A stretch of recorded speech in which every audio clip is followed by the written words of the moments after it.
পবিত্র কোরআনের সূরা শামস এর মধ্যভাগ থেকে কয়েকটি আয়াত আমি আপনাদের সামনে তিলাওয়াত করেছি। এর ব্যাখ্যা প্রসঙ্গে রাসূল করিম সাল্লাল্লাহু আলাইহি ওয়াসাল্লামের সংক্ষিপ্ত একটি হাদিস তিলাওয়াত করেছি। তিলাওয়াতকৃত আয়াতগুলি এবং হাদিসের মর্ম বুঝার জন্য পূর্ব থেকে আমাদের কিছু কথা স্মরণে রাখতে হবে, এবং সেই কথাগুলি হল মানুষের মন, ইচ্ছা শক্তি, অনুভূতি শক্তি, এটার নাম মন। আর জীবনী শক্তি বা প্রাণ শক্তি, এটার নাম হইল জান। জান আর মন এক জিনিস নয়। মানুষ মরে গেলে তার ভিতর থেকে জান বের হয়ে যায়, আর ঘুমাইলে পরে জান শরীরের ভিতরেই থাকে, কিন্তু অনুভূতি শক্তিটা থাকে না। এই হলো জান আর মনের পার্থক্য বোঝার উদাহরণ। মরে গেলে শুধু অনুভূতি থাকে না, না প্রাণই থাকে না।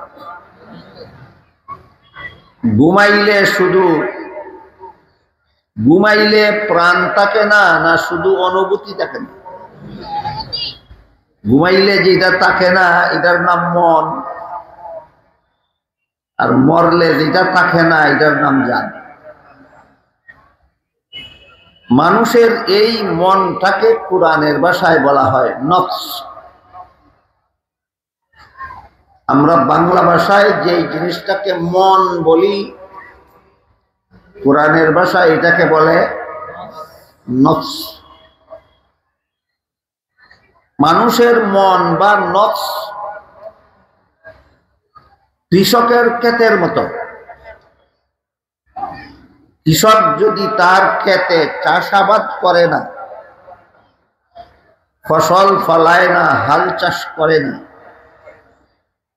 তাহলে তার ক্ষেতের মধ্যে কতগুলি আগাছা এমনিতেই জন্ম হয়। যারা গৃহস্থী করার অভ্যাস আছে বলেন, আগাছা ফলাইতে হয় না এমনিই জন্ম হয়? ঠিক তেমনি ভাবে যেসব মানুষ তাদের মনকে আবাদ করে না, এদের মনের মধ্যে কতগুলি কুস্বভাবের আগাছা অটোমেটিকলি জন্ম হয়। ক্ষেত আবাদ না করলে যেমন ভাবে অটোমেটিকলি তার মধ্যে আগাছা জন্ম হয়, তেমনি ভাবে প্রতিটি মানুষ যার যার মনকে আবাদ না করলে এই মনের মধ্যে কতগুলি কুস্বভাবের আগাছা এমনিতেই জন্ম হয়। তারপর ক্ষেতের আগাছা পরিশ্রম করে পরিষ্কার করার পর ফসল এমনিতেই জন্ম হয় না, কতগুলি ফসল ইচ্ছা করে ফলাতে হয়। ঠিক তেমনি ভাবে মনের কুস্বভাবের আগাছাগুলি থেকে মনকে পরিষ্কার করার পর কতগুলি সুস্বভাবের ফসল এমনিই ফলে না, মেহনত করে ফলাতে হয়। উদাহরণ বুঝে থাকলে বলুন, মানুষের মনের অবস্থা বোঝার সহজ উদাহরণ কি? কৃষকের ক্ষেত। মানুষের মনের অবস্থা বোঝার উদাহরণ কৃষকের ক্ষেত। ক্ষেতের যেমন দুই অবস্থা, মানুষের মনেরও দুই অবস্থা। ক্ষেতের এক অবস্থা হইল আবাদ না করলে আগাছা এমনিই ফলে, আর আগাছা পরিষ্কার করার পরে ফসল এমনিই ফলে না, ফলাতে হয়। ঠিক তেমনি ভাবে যে মানুষ তার মনকে আবাদ করে না, তার মনের মধ্যে কতগুলি কুস্বভাব এমনিই জন্ম হয়। এই কুস্বভাবগুলির থেকে মনকে পরিষ্কার করার পরে কিছু সুস্বভাব আছে, এগুলি এমনিই জন্ম হয় না, ইচ্ছা করে চেষ্টা করে জন্মাতে হয়। তাহলে উদাহরণের দিক দিয়া মানুষের মন কিসের মতো? কৃষকের ক্ষেতের। যেসব কুস্বভাবের আগাছা মানুষের মনে এমনিই জন্ম হয়, এইগুলি সর্বমোট 10টা। কটা কুস্বভাব মানুষের মনে এমনিই জন্ম হয়? 10টা। এই কুস্বভাবগুলির থেকে মনকে পরিষ্কার করার পরে যে সমস্ত সুস্বভাবের ফসল মনের ক্ষেতে মেহনত করে ফলাতে হয়, ওই সমস্ত সুস্বভাবও সর্বমোট 10টা। মানুষের মনের কুস্বভাবও 10টা, সুস্বভাবও 10টা। এই 10টা কুস্বভাবের মধ্যে একটা কুস্বভাবের নাম হলো হুব্বে দুনিয়া। এই নামটা মনে রাখেন। মানুষের মনের মধ্যে যতগুলি কুস্বভাব জন্ম হয় সর্বমোট 10টা, এর মধ্যে একটার নাম হুব্বে দুনিয়া। হুব্বে দুনিয়ার বাংলা অর্থ হইল দুনিয়া বুক করার লালসা, দুনিয়াকে উপভোগ করার লালসা।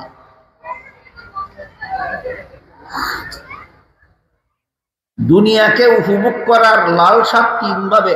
দুনিয়াকে লালসার বশীভূত হয়ে দুনিয়াকে উপভোগ করার পদ্ধতি আছে 3টা। দুনিয়া লুবিরা 3 ভাবে দুনিয়াকে উপভোগ করতে চায়। এই 3টা পদ্ধতি বুঝলে আশা করি আপনারা সকলেই বুঝতে পারবেন আপনাদের কার কার মনের ক্ষেতের মধ্যে হুব্বে দুনিয়া নামের আগাছা জন্ম হয়েছে। দুনিয়া উপভোগ করা হয় কত পদ্ধতিতে? 3 পদ্ধতি। একটা পদ্ধতির নাম হলো হুব্বে জাহ, আরেকটা পদ্ধতির নাম হলো হুব্বে মাল, আরেকটা পদ্ধতির নাম হলো হুব্বে নিসওয়ান। বাংলায় পদের লোভ, ধনের লোভ, নারীর লোভ। হুব্বে দুনিয়া নামের আগাছা যাদের মনের ক্ষেতের মধ্যে ফলছে তারা হয়তো পদের লোভের লোভী হবে, অন্যায়ভাবে সমাজের পদ দখল করবে, আর না হয় ধনের লোভের লোভী হবে, অন্যায়ভাবে মানুষের ধন সম্পদ আত্মসাৎ করবে, আর না হয় নারীর লোভে লোভী হবে, অন্যায়ভাবে নারীকে উপভোগের অপচেষ্টায় লেগে যাবে। আমার কথা বুঝে থাকলে বলেন, হুব্বে দুনিয়া নামের আগাছা এটা যাদের মনের ক্ষেতের মধ্যে ফলে এরা দুনিয়াকে কত পদ্ধতিতে উপভোগ করার চেষ্টা চালায়? 3 পদ্ধতি। প্রথম পদ্ধতির নাম হইল পদের লোভ, মানের লোভ। তার অযোগ্যতার কারণে সমাজে তাকে একটা পদ দিতে চায় না, কারণ যে যে পদের অযোগ্য তাকে সেই পদে দিলে উপকারের পরিবর্তে ক্ষতি করবে, উপকারের পরিবর্তে ক্ষতি করবে। ধরুন যেই লোকটার সূরা কেরাত শুদ্ধ নয় ভুল, যে কোরআনের সহি শুদ্ধ তিলাওয়াত জানে না, ভুল করে, সে কি ইমামতির পদের যোগ্য? অযোগ্য। তারে যদি এই পদে দেওয়া হয় তাইলে আপনাদের নামাজ সঠিকভাবে পড়াতে পারবে না বিনষ্ট করে ছাড়বে? অযোগ্যরে পদে দিলে কি হয়? উপকারের পরিবর্তে ক্ষতি হয়, উপকারের পরিবর্তে ক্ষতি হয়। এই কারণে মানুষে তাকে পদটা দিতে চায় না, তারপরও সে চলে বলে কলে কৌশলে পদটা দখল করে নিয়েই যায়। তার অন্তর প্রমাণ হলো তার অন্তরে একটা আগাছা জন্ম হয়েছে, এটার নাম হুব্বে দুনিয়া। এটার নাম হুব্বে দুনিয়া। প্রথম পদ্ধতিতে সে দুনিয়ার লোভ চরিতার্থ করতে চায়, এই জন্য অযোগ্য হওয়া সত্ত্বেও মানুষের পদকে সে জুড়ে দখল করে নিয়ে যায়। এই ধরনের পদ দখলকারী সম্পর্কে হাদিস শরীফে রাসূল করিম সাল্লাল্লাহু আলাইহি ওয়াসাল্লাম বলেন, তিন দল মানুষের প্রতি আল্লাহ কঠিন হাসরের দিনে রহমতের দৃষ্টিতে তাকাবেন না। এর মধ্যে এক দল হলো আম্মা কাউমান ওয়াহুম লাহু কারিহুন, অযোগ্যতার কারণে লোকে তারে পদে দিতে চায় না, কিন্তু সে পদ দখল করে নিয়েই যায়। আল্লাহর রাসূল বলেন, এমন পদ দখলকারীদের প্রতি কঠিন হাসরের বিচারে আল্লাহ দয়া মায়ার দৃষ্টিতে তাকাবেন না। তাহলে পদ জুড়ে দখলকারীরা অনেক উপকার হাসিল করল না, নিজেদের কপালে কুড়াল মারল, নিজেদের কপালে কুড়াল মারল। এই কুড়ালটা তার মনের ক্ষেতের একটা আগাছার ফসল। আগাছাটার নাম হুব্বে দুনিয়া। আগাছাটার নাম হুব্বে দুনিয়া। ধনের লোভের উদাহরণ, কেউ চুরি করে, কেউ ডাকাতি করে, কেউ জবরদখল করে, কেউ ছিনতাই করে, কেউ সুদ খায়, কেউ ঘুষ খায়। পদের লোভে না ধনের লোভে? ধনের। এটাও তার হুব্বে দুনিয়া নামের আগাছার ফসল। দ্বিতীয় পদ্ধতিতে দুনিয়াকে উপভোগ করতে চায়। চোর হুব্বে দুনিয়া নামের আগাছায় আক্রান্ত, মানুষের মাল অন্যায়ভাবে গ্রহণ করতে চায়। ডাকাত, সুদখোর, ঘুষখোর, এদের মনের ক্ষেতে হুব্বে দুনিয়া নামের আগাছা ফলে গেছে। এরা অন্যায়ভাবে হারাম উপায়ে দুনিয়ার মাল অর্জন করতে চায়। এটাও হুব্বে দুনিয়ার দ্বিতীয় প্রকার। দ্বিতীয় পদ্ধতিতে এরা দুনিয়ার লোভ চরিতার্থ করতে চায়। এই পদ্ধতিটার নাম হলো ধনের লোভ। পদ্ধতিটার নাম, এই কতগুলি ছেলে দল বেঁধে ঢুকছে, আমি দেখছি, ঢুকছে সময় মনে মনে বুঝি এরা 11 শয়তান চার হইছে, সবার মধ্যে গন্ডগোলটা ঘটাইতো।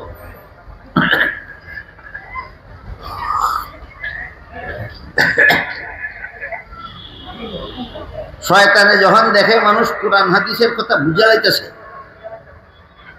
তখন হয়তো মাইকের গাড়ো সোয়ার হয়, মাইকি করে গন্ডগোল, মানুষে যাতে বুঝতে না পারে। আর ওই এরার গাড়ো সোয়ার হয়, এরা চিল্লা চিল্লিত লাগাই দেয় যাতে মানুষের আর কোরআন হাদিস বুঝার পরিবেশ না হয়। এই ব্যাপারে কর্তৃপক্ষের সবসময় সচেতন থাকতে হবে। লাখ লাখ টাকা খরচ করে আয়োজন করেছেন মানুষকে শুধু কোরআন হাদিসের কথা বুঝাবার জন্য। শয়তান মাইকের দ্বারা সোয়ার ইয়া যেন এটা নষ্ট করতে না পারে, বিকল্প হিসাবে জেনারেটর রয়েছে। লক্ষ লক্ষ টাকা খরচ করেছেন মানুষকে কোরআন হাদিসের কথা বুঝাবার জন্য। শয়তান যেন শুক্রা ফুলাফানের গারো সোয়ার ইয়া এটা বিনষ্ট করতে না পারে, ওদেরকে কন্ট্রোল করার জন্য ভলান্টিয়ার বাহিনী রাখবেন।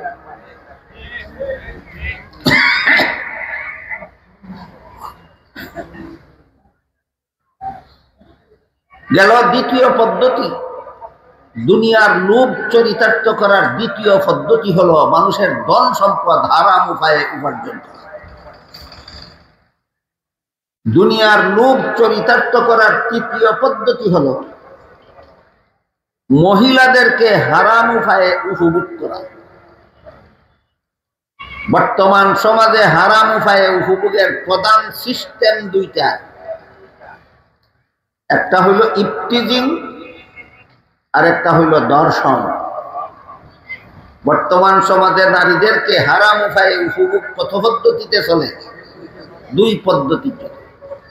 একটা পদ্ধতির নাম ইফটিজিং, একটা পদ্ধতির নাম ধর্ষণ। ইফটিজিং ইংরেজি শব্দ, এর বাংলা অর্থ হইল কোন বখাটে পুরুষের পক্ষ থেকে কোনো মহিলাকে অসভ্য কথা বলা। চরিত্রহীন পুরুষরা মহিলাদেরকে অসভ্য কথা বলার নাম ইফটিজিং। এর খবর পত্রিকার পাতায় আসে কিনা? আসে। এই কাজটা যারা করে এদের মনের ক্ষেতের মধ্যে হুব্বে দুনিয়া নামের আগাছা ফলছে, তৃতীয় পদ্ধতিতে তা চরিতার্থ হচ্ছে। আরেকটা হলো দর্শন। আজকাল পথে ঘাটে, হাটে মাঠে, শহরে বন্দরে, যেখানে সেখানে নারী দর্শনের সংবাদ প্রকাশিত হয় পত্রপত্রিকা। এটাও হুব্বে নিসওয়ানের একটা পদ্ধতি। এরা মহিলাদেরকে অন্যায়ভাবে উপভোগ করার জন্য সমান অধিকারের স্লোগান দিয়া মহিলাদেরকে পর্দার বাইরে রাস্তায় বের করে ছেড়ে দেয়। এই অপকর্মটা যারা করে, যারা নারী পুরুষের সমান অধিকারের দোহাই দিয়া নারীদেরকে ঘর থেকে বের করে পথে ঘাটে বেপরদা অবস্থায় বের করে দেয়, এদের মনের ক্ষেতের মধ্যে হুব্বে দুনিয়া নামের আগাছা ফলছে। এরা তৃতীয় পদ্ধতিতে তা চরিতার্থ করার আন্দোলনে নেমেছে। কোন স্লোগানের মাধ্যমে? নারী পুরুষ সমান অধিকারের স্লোগানের মাধ্যমে। হাদিস শরীফে রাসূল করিম সাল্লাল্লাহু আলাইহি ওয়াসাল্লাম বলেছেন, পুরুষের পক্ষ থেকে নারীদেরকে অন্যায়ভাবে উপভোগ করার পদ্ধতি সর্বমোট ৬টা। কয়টা পদ্ধতি? ৬টা পদ্ধতি। ১ নম্বর পদ্ধতি হলো দেখে দেখে উপভোগ করা। এটা কোনো পর্দানিসীন নারীর পক্ষে সম্ভব নয়। নারী যতক্ষণ পর্যন্ত পর্দার আড়ালে থাকে ততক্ষণ পর্যন্ত বেগানা পুরুষ তাকে চোখের দ্বারা উপভোগের সুযোগই হয়। দ্বিতীয় পদ্ধতি হলো ফালতু কথা বলার মাধ্যমে উপভোগ করা, এটা দেখার পরে হয়। তৃতীয় পদ্ধতি হলো ফালতু কথা শোনার মাধ্যমে উপভোগ করা, এটাও দেখার পরে হয়। চতুর্থ পদ্ধতি হলো ছোঁয়ার মাধ্যমে উপভোগ করা, এটাও দেখা সাক্ষাতের পরে হয়।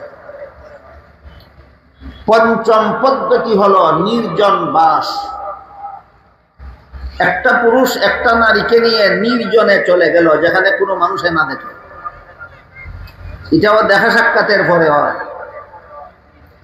ষষ্ঠ পদ্ধতি হলো পশু হাইওয়ান জানোয়ারের মতো বিয়া ছাড়াই মিলনের মাধ্যমে উপভোগ করা।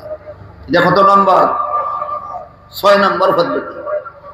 এই সবগুলি বেপরদা অবস্থায় দেখা সাক্ষাতের পরে হয়, আগে হয় না। এই জন্য আল্লাহ কোরআনে বলেছেন, কুল্লিল মুমিনিনা ইয়াগুদ্দু মিন আবসারিহিম ওয়া ইয়াহফাযু ফুরুজাহুম। এই আয়াতের মর্ম হইল ইমানদার পুরুষরা যেন ভিন্ন নারীকে চোখের দ্বারা দেখে দেখে উপভোগের পথ বন্ধ করে, তাহলে বাকি ৫ প্রকারের উপভোগের রাস্তা এমনিতেই বন্ধ হয়ে যায়। সোজা কথায় চোখের থেকে জিনা শুরু হয়, রাসূল বলেছেন। চোখের জিনার সুযোগ হলে পরে মুখের জিনার সুযোগ হয়, তারপরে কানের জিনার সুযোগ হয়, তারপরে হাতের জিনার সুযোগ হয়, তারপরে পায়ের জিনার সুযোগ হয়, তারপরে লজ্জাস্থানের জিনার সুযোগ হয়। সকল প্রকার জিনার সুযোগ করে দেওয়া হয় বেপরদা হওয়ার মাধ্যমে। কিসের মাধ্যমে? বেপরদা হওয়া। ভিন্ন পুরুষ ভিন্ন নারী যেন কোনো অবস্থাতে বেপরদা অবস্থায় দেখা সাক্ষাৎ না হয়, এজন্য হাদিস শরীফে রাসূল করিম সাল্লাল্লাহু আলাইহি ওয়াসাল্লাম বলেছেন, লাআনাল্লাহুন নাজিরা ওয়াল মানজুরা ইলাইহি, যে মহিলা বেপরদা হইয়া পুরুষকে দেখার সুযোগ দিল তার উপরও আল্লাহর লানত। যে পুরুষে এই সুযোগ গ্রহণ করে মহিলাকে, বেপরদা মহিলাকে ইচ্ছা করে দেখল, তার উপরও আল্লাহর লানত।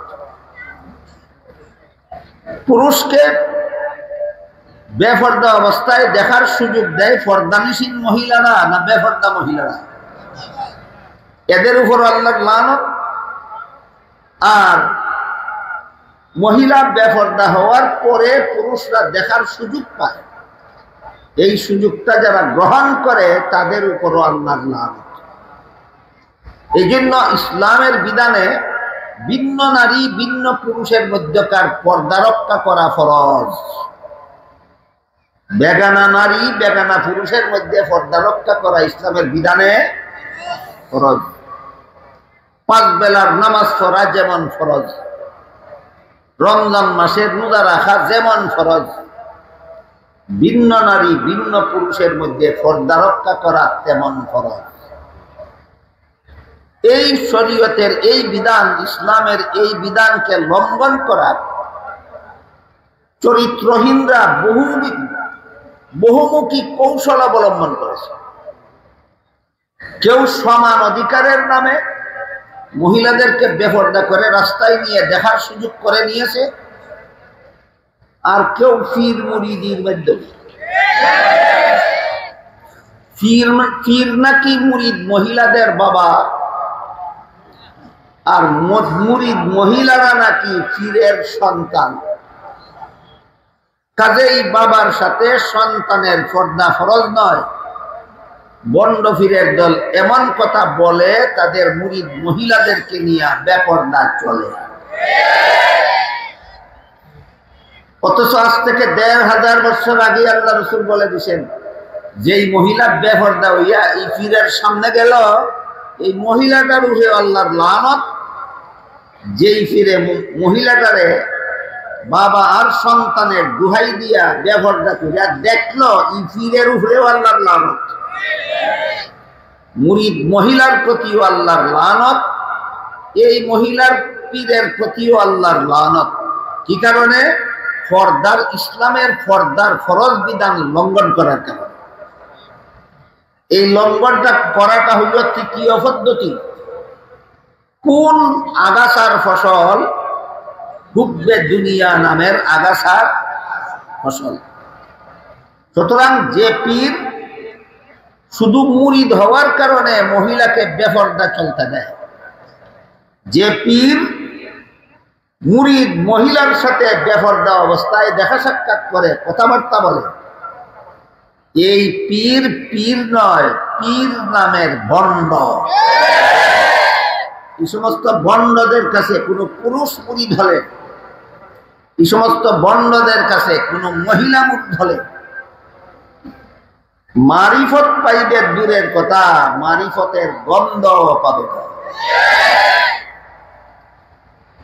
এই বন্যামি আমাদের সমাজে কেন চলে?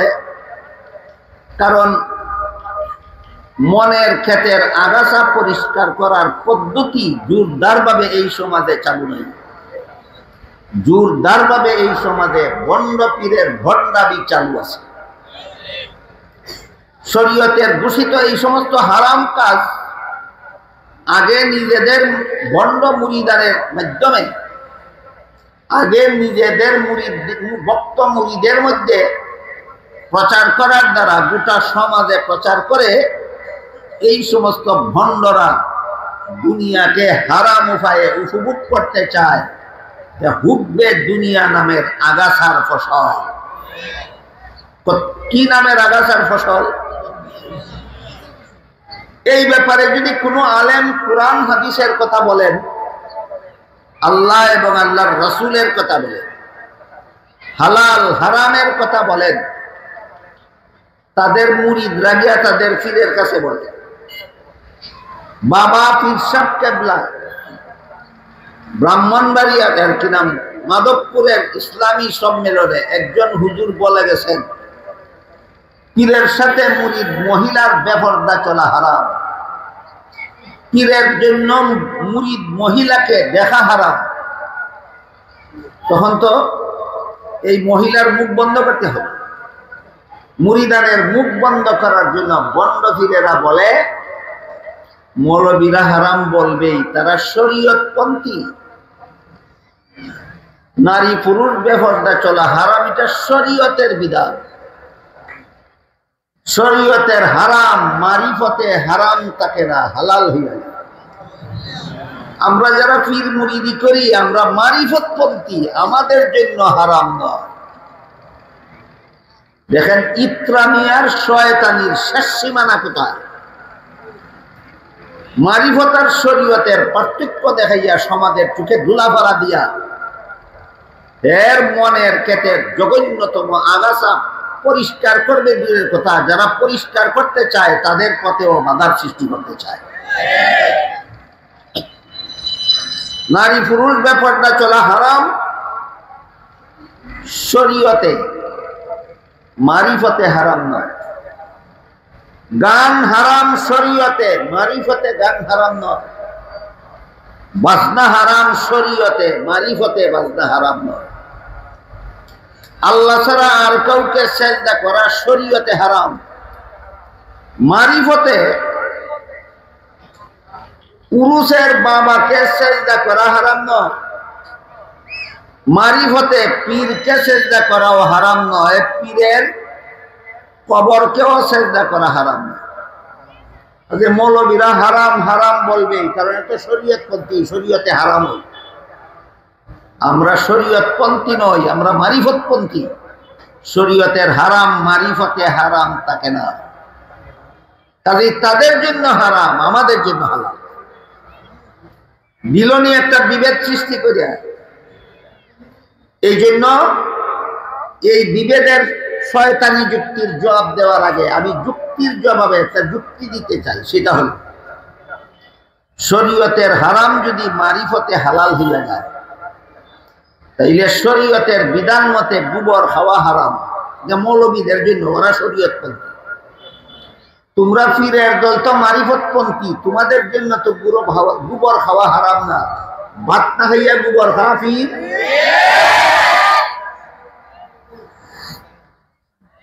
বলদের পেশাব পান করা শরীয়তে হারাম, যে মৌলবীদের জন্য হারাম, ওরা শরীয়তপন্থী।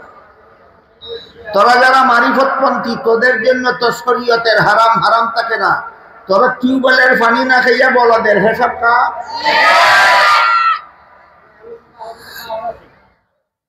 যুক্তির জবাবে যুক্তি। এবার আসল জবাব। আল্লাহর কোন ওলি বলেন ইলমে বাতিন হামচু মিসকা, ইলমে জাহির হামচু শির। ইলমে বাতিন হামচু মিসকা, ইলমে জাহির হামচু শির। বেশিরে কায়ে মিসকা সওয়াদ, কায়ে সওয়াদ বেশরঈ পীর। এর অর্থ হলো শরীয়ত হইল দুধের মতো, মারিফত হইল ঘিয়ের মতো। যেমন ভাবে দুধের মধ্যে মেহনত করলেই ঘি পাওয়া যায়, তেমনি ভাবে কষ্ট করে শরীয়তের বিধান পালন করলেই মারিফত হাসিল করা যায়। শরীয়তের মধ্যে মেহনত করলে মারিফত হাসিল হয়, শরীয়তের মেহনত করে শরীয়তের বিধান পালন করে। শরীয়তের বিধান পালনে কিছুটা কষ্ট আছে, এই কষ্ট স্বীকার করলে তার মারিফত হাসিল হয়। বন্ড পীরেরা বুঝাতে চায় শরীয়ত বড় কঠিন জিনিস, গানের মতো হারাম কাজ করা যাবে না, বাজনার মতো হারাম কাজ করা যাবে না, বেপরদার মতো হারাম চাল চলন চলা যাবে না, গায়রুল্লাহকে সেজদা করার মতো কুফরি কাজ করা যাবে না। এগুলি শরীয়তের বিধান, শরীয়তটা কঠিন। মারিফতের বিধানে এই হারামগুলি হারাম থাকে না, সুতরাং মারিফতটা হইল সহজ। শয়তানে উল্টা বুঝাইছে, শরীয়তের তুলনায় মারিফত 100 গুণ বেশি কঠিন। বন্ডরা বুঝায় শরীয়ত কঠিন, মারিফত সহজ। বাস্তবে শরীয়ত সহজ, মারিফত শতগুণ বেশি কঠিন। শরীয়তে কি কয়, বাস্তবে শরীয়ত কঠিন না মারিফত কঠিন? দুই একটা উদাহরণ বুঝলে আপনারা বুঝবেন শরীয়ত কঠিন না মারিফত কঠিন।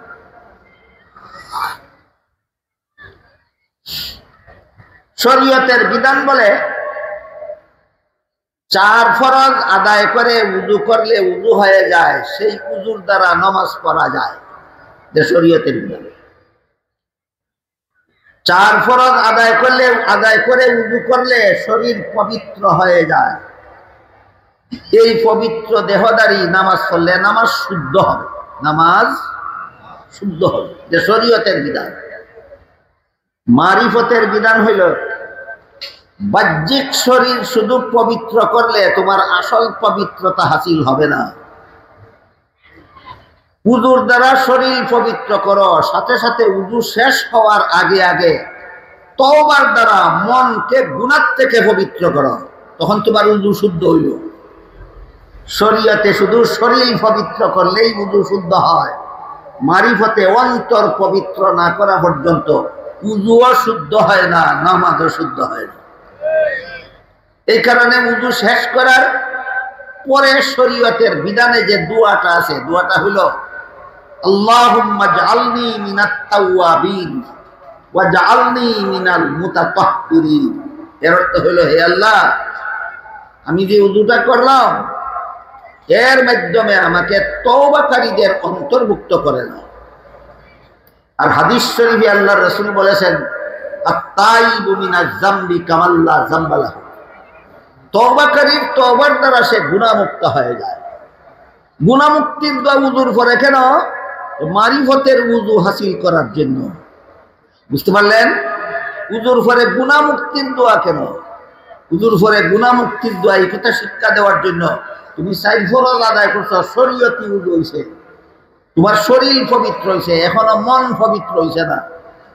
উযু শেষ করার আগে আগে তোমার মন পবিত্র করো, তাহলে তোমার আত্মা পবিত্র হবে। এই পবিত্র উযুর দ্বারা তোমার নামাজ হবে পবিত্র। বলেন 4 ফরজ আদায় কইরা শরীর পবিত্র করা কঠিন না সকল গুনাহ থেকে তওবা কইরা আত্মা পবিত্র করা কঠিন? তাহলে শরীয়ত আর মারিফতের মধ্যে কঠিন কোনটা, সহজ কোনটা? শরীয়ত সহজ, মারিফত 1000 গুণে বেশি কঠিন। শরীয়ত সহজ, মারিফত 1000 গুণে বেশি কঠিন। এরপরে আসেন নামাজে। শরীয়তের বিধান মতে নামাজের 13 ফরজ আদায় করলে,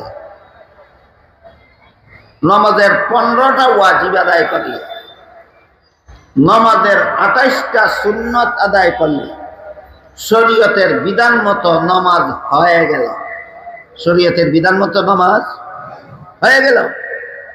মারিফতে বলে তোমার নামাজের খুলস সংশোধন হইল, নামাজের আত্মা সংশোধন হইল না। এমর্মে আল্লাহ কোরআনে বলেন, قد أفلح المؤمنون الذين هم في صلاتهم خاشعون। আধ্যাত্মিক নামাজ সংশোধন কখন হয়? যখন নামাজি নামাজ শুরু করার থেকে নিয়ে সালাম ফিরানি পর্যন্ত আল্লাহর ধ্যানে মগ্ন থাকতে পারে, তখন তার আধ্যাত্মিক নামাজ শুদ্ধ হয়। আপনারা যারা যারা নামাজ পড়েন আমার একটু দয়া করে বলবেন। আপনি কেউ যদি বলতে আবার লজ্জাবোধ করেন, এই জন্য আমি আমারটা আগে বলি। আমার অবস্থা হইল নামাজ শুরু করা মাত্রই আমার মনে সংসারের 1000 কথা স্মরণ হতে থাকে, সালাম ফিরাবার আগ পর্যন্ত স্মরণ হতেই থাকে। এর কারণ হলো আল্লাহর রাসূল বলেছেন, সহিহ বুখারী শরীফের হাদিস, নামাজি যখন নামাজে দাঁড়িয়ে যায়, শয়তানে তার একদল স্পেশাল বাহিনী নামাজিদের কাছে পাঠিয়ে দেয়, যেন সে আল্লাহর ধ্যানে নামাজ পড়তে না পারে, সংসারের ধ্যানে মগ্ন থেকে যেন নামাজটা শেষ করতে পারে। এই নামাজের সুফল থেকে নামাজিকে বঞ্চিত করার জন্য শয়তানের স্পেশাল বাহিনী নামাজিদের কাছে পাঠিয়ে দেয়। ওরা নামাজিদের অন্তরে জাগ্রত করে দিতে থাকে, বলতে থাকে, উযকুর কাযা, উযকুর কাযা, উযকুর কাযা, অমুক কথা স্মরণ করো, অমুক কথা স্মরণ করো, তমুক কথা স্মরণ করো, দোকানের কথা স্মরণ করো, ক্ষেতের কথা স্মরণ করো, বিদেশ যাওয়ার কথা স্মরণ করো, বিবি বাচ্চার কথা স্মরণ করো, ধন সম্পদের কথা স্মরণ করো, বলতে থাকে আর নমাজি সংসারের হাজার কথা স্মরণ করতে থাকে। 13 ফরজ আদায় করছে ঠিক মতো, 15 ওয়াজিব আদায় করছে ঠিক মতো, 28 সুন্নত আদায় করছে ঠিক মতো। শরীয়ত বলে নামাজ হয়ে গেছে, মারিফত বলে হইছে না, মারিফত বলে হইছে না। মারিফতের বিধান মতো নামাজ কইব কোন সময়? নিয়ত করার পর থেকে সালাম ফিরানি পর্যন্ত যদি আল্লাহর জ্ঞান ছাড়া আর কোনো কিছুর জ্ঞানে তুমি না যাও, মারিফত বলে নামাজ তোমার হইছে। বুঝে থাকতে বলেন, শরীয়তি নামাজ কঠিন না মারিফতি নামাজ কঠিন? হে যদি নমাজের ওই দাঁড়ে না মারিফতের দুয়াই দিয়া, মারিফতি নমাজ তার কভালো জুটব নাকি কোনো দিন? সুতরাং মারিফতের দুহাই দিয়া যারা বলে শরীয়তের হারাম, মারিফতে হারাম থাকে না, এগুলি পিরাকি নয়, ভণ্ডামি ছাড়া আর কিছু নয়। এরপরে শরীয়তের বিধান হলো, কেউ যদি আপনাকে কোনো আঘাত করে, আপনার ধন সম্পদের কোনো ক্ষতি করে, আপনি তার কাছ থেকে সমপরিমাণ ক্ষতিপূরণ আদায় করার অধিকার রাখেন। কেউ যদি আপনার কোনো ক্ষতি করে, তার কাছ থেকে ক্ষতিপূরণ আদায় করার অধিকার রাখেন। শরীয়তের বিধান হলো, কেউ যদি আপনাকে আঘাত করে, আপনি বিচারের মাধ্যমে সেই সমপরিমাণ আঘাতের প্রতিশোধ নিতে পারেন, সমপরিমাণ আঘাতের প্রতিশোধ নিতে পারেন, যে শরীয়তের বিধান। মারিফতে কি কয় জানেন? বন্ডরাই মারিফতের দোহাই দিয়া যেহেতু সর্বসাধারণ মুসলমানদেরকে হারাম কাজে লিপ্ত করে রাখতে চায়, এই জন্য বিষয়গুলি একটু খুলাসা করে আমি আপনাদের সামনে তুলে ধরতে চাই। মারিফত বলে কি বলে বোঝার জন্য একটা ঘটনা শুনি। একবার কুখ্যাত এক মুনাফিক নবীর বিবি আয়েশার চরিত্রের বিরুদ্ধে অপবাদ দিয়েছিল। বলেছিল নবীর বিবি আয়েশার চরিত্র ভালো নয়। আপনারা কি মনে করেন, নবীর বিবি আয়েশার চরিত্র ভালো নয় মনে করলে ঈমান থাকবে? ঈমান থাকবে। কুখ্যাত মুনাফিক নবীর বিবি আয়েশার বিরুদ্ধে এই অপবাদ দিল, নবীর বিবির আয়েশার চরিত্র ভালো নয়। তার এই মিথ্যা অপবাদ প্রমাণ করার জন্য কিছু আলামত পেশ করেছিল। আলামত আলামত আলামত কেমনে বুঝে আপনাদের? আকাশ মেঘাচ্ছন্ন হয়েছে, রই দুটার আলামত না বৃষ্টি নামার আলামত? নাও তো নামতে পারে। কি বলেন? আকাশ মেঘ আসলেই বৃষ্টি হওয়ার গ্যারান্টি আছে না? নামতেও পারে, নাও নামতে পারে। আলামতের মধ্যে সম্ভাবনা উভয় দিকেরই থাকে। নবীর বিবি আয়েশাকে চরিত্রহীনতার অপবাদ দিয়া এমন একটা আলামত পেশ করলো, এই আলামতের দ্বারা চরিত্রহীনতা প্রমাণ হইতেও পারে, নাও হইতে পারে, হইতেও পারে, নাও হইতে পারে। এই যে হইতে পারে একটা সম্ভাবনা, এই সম্ভাবনার ভিত্তিতে দুই একজন নির্ভেজাল মুসলমানও এই অপবাদ রটানোতে অংশগ্রহণ করেছিল। মুনাফিকের কথায় কথায় এক দুজন মুসলমান নবীর বিবি আয়েশার চরিত্রের বিরুদ্ধে সন্দিহান হয়ে পড়েছিলেন। এর মধ্যে একজন মুসলমানের নাম ছিল মিস্তাহ। একজন মুসলমানের নাম ছিল মিস্তাহ। মিস্তাহ হযরত আয়েশার সম্পর্কে আত্মীয় হতেন, আর এমন গরিব ছিলেন যে আয়েশার বাবার নাম চিনেন আপনারা কেউ? হযরত আবু বকর সিদ্দিক রাদিয়াল্লাহু। হযরত আবু বকর সিদ্দিকে দান খয়রাত করতেন, এর দ্বারা মিস্তার সংসার চলত। বলেন, মিস্তা নামের সরল মুসলমান যে মুনাফিকের অপপ্রচারণে শরীক হয়ে গেলেন, কার অবদানে সংসার চলত? আয়েশার বাবার। আয়েশার বাবার অবদানে সংসার চলত। যখন এই মিস্তা মুনাফিকের পক্ষে আয়েশার বিরুদ্ধে মাঠে নেমে গেলেন, হযরত আবু বকর সিদ্দিক রাদিয়াল্লাহু আনহু মিস্তাকে দান খয়রাত করা বন্ধ করে দিলেন। দান খয়রাত করা বন্ধ করে দিলেন। বলেন তো আপনার উপর কি ফরজ আপনার কোনো আত্মীয়কে তার সংসার চালাবার উপযোগী দান খয়রাত করা না দয়া? আবু বকর দয়া বন্ধ করে দেয়। আমি একজনকে অনেকদিন দয়া করেছি আর করবো না, এটা কি শরীয়তে অনুমতি নেই? অনুমতি নাই। আমি রেগুলার একজনকে প্রত্যেকদিন বাজার খরচের পয়সা দিতাম, আমার সাথে বেয়াদবি করছে, আমি আর দেব না, এই অধিকার আমার আছে শরীয়তে। তাই শরীয়তের বিধানে অধিকার আছে মনে করে হযরত আবু বকর সিদ্দিক রাদিয়াল্লাহু আনহু মিস্টার সংসার চলার জন্য যে দান করতেন, দান বন্ধ করে দিলেন।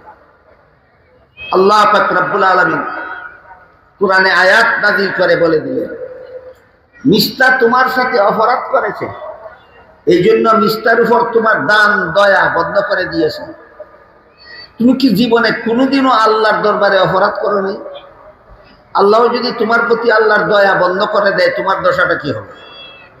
কাজেই আল্লাহর দয়া যদি পেতে চাও, তাহলে আল্লাহর কাছে তুমি ক্ষমার ভিখারি হইয়াই থাকতে হবে।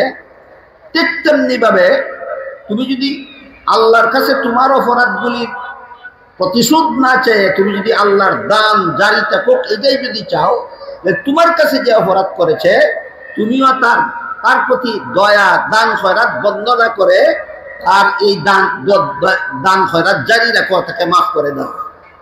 সোজা কথায় তুমি যদি আল্লাহর কাছে মাফ পাইতে চাও, তোমার সাথে যে অপরাধ করেছে তারেও তুমি মাফ করে দাও। এটা শরীয়তের বিধান না মারিফতে? শরীয়তের বিধান কয় আমি প্রতিশোধ নিতে পারি। আল্লাহ বলেন প্রতিশোধ নিতে যাইও না, নিতে পারো শরীয়তের বিধান, মাফ করে দেওয়া মারিফতের বিধান। প্রতিশোধ নেওয়া শরীয়তের বিধান, মাফ করে দেওয়া মারিফতের বিধান। উদাহরণ বুঝে থাকলে বলুন, শরীয়ত কঠিন না মারিফত কঠিন? বন্ড দলে কি কয়, নমাজ পড়া শরীয়তে ফরজ, মারিফত হাসিল হইলে নমাজ ফরজ থাকে না। গাঞ্জা খাওয়া শরীয়তে হারাম, মারিফত হাসিল হইলে গাঞ্জা খাওয়া হারাম থাকে না। বেপরদা চলা শরীয়তে হারাম, মারিফত হাসিল হইলে বেপরদা চলা হারাম থাকে না। গান বাজনা শোনা শরীয়তে হারাম, মারিফত হাসিল হইলে গান বাজনা হারাম থাকে না। সেটা মারিফতকে শরীয়ত থেকে কঠিন করলো না মারিফতকে শরীয়ত থেকে 1000 গুণে বেশি সহজ করে দিল? এটা সত্যিকারের মারিফত নয়, এটাই মারিফতের নামে ভণ্ডামি আর শয়তানি। সুতরাং মারিফতের দোহাই দিয়া যারা এমন সব অনুষ্ঠান করে, যেসব অনুষ্ঠানে শত শত রকমের হারাম কাজ হয়, যে সমস্ত অনুষ্ঠানে গান হয়, বাজনা হয়, বেপরদা চলে, বিদাত করে, বাবার কাছে দোয়া করে, বাবার কাছে সন্তান চায়, বাবার নামে মান্নত করে, গরু ছাগল মহিষ মহিষ এইগুলি বাবার নামে মান্নত করিয়া ওই উরুসনিয়া জবাই করিয়া বন্ড বেনমাজি বেপরদাদের খাওয়ায়। সবগুলি হারাম, সবগুলি হারাম। নাম দিয়েছে মহাপবিত্র উরুস মুবারক।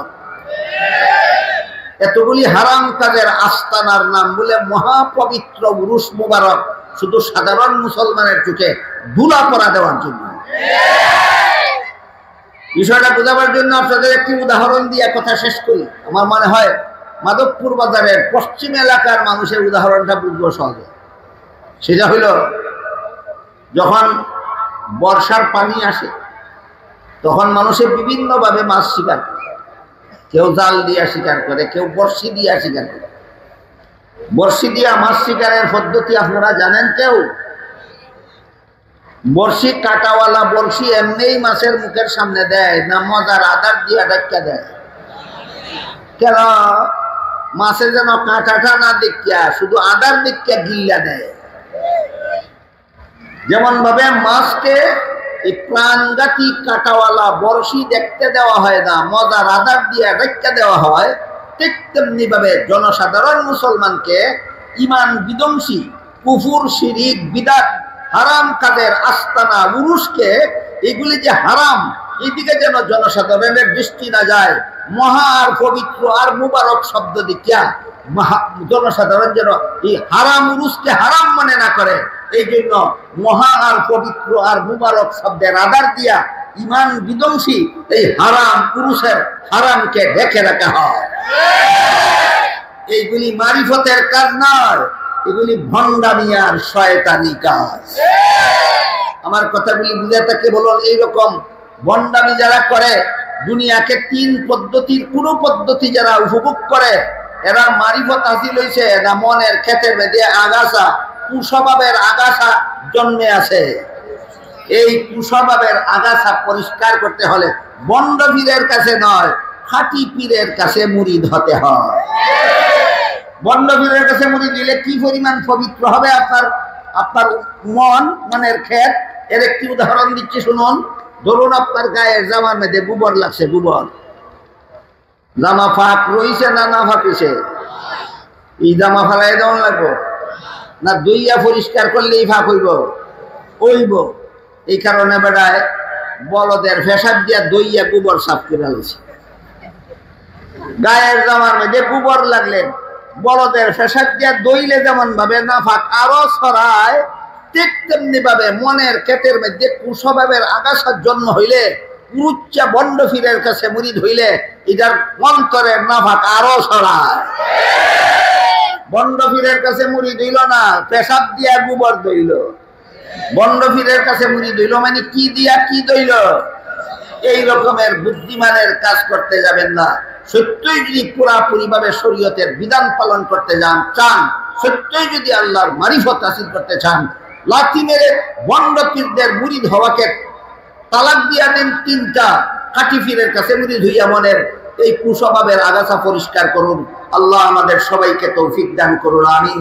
সুবহানা রাব্বিকা রাব্বিল ইজ্জাতি আম্মা ইয়াসিফুন ওয়া সালামুন আলাল মুরসালিন ওয়ালহামদুলিল্লাহি রাব্বিল আলামিন।